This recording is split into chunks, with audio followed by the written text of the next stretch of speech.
We have come to the conclusion of the 260th session of the Rajya Sabha.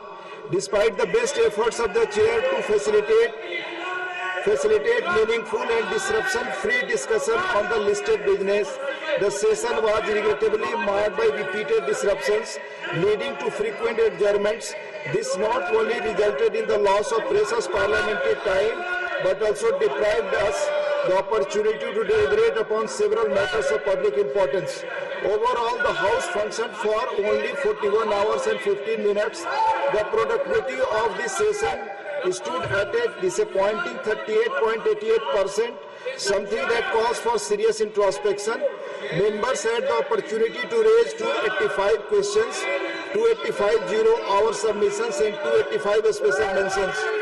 However, only 14 questions, 7 zero-hour submissions and 61 special mentions could actually be taken up. While these contributions are of value, they represent only a fraction of what this august House is capable of achieving when it functions to its full potential.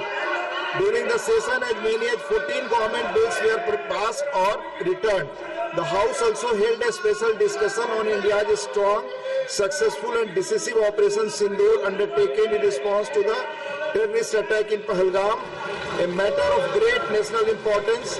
The discussion saw the participation of 64 members over 2 days and was replied by the Honorable Minister of Home Affairs.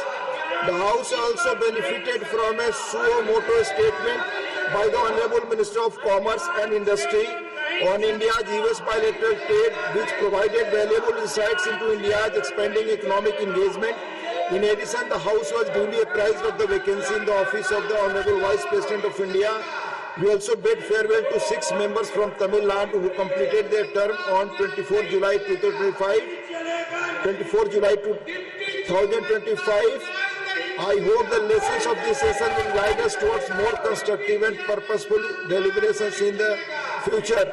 Before we conclude, I wish to place on record my sincere appreciation for the panel of Vice Chairpersons for their cooperation and readiness to assist the Chair, and for the Secretary General and the entire team of officers for their exemplary service, dedicated efforts and meticulous planning, which have ensured the smooth conduct of the proceedings and activities of the House.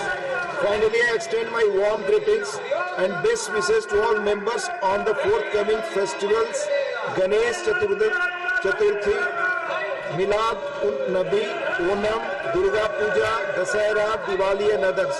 May these occasions bring peace, harmony and prosperity to all.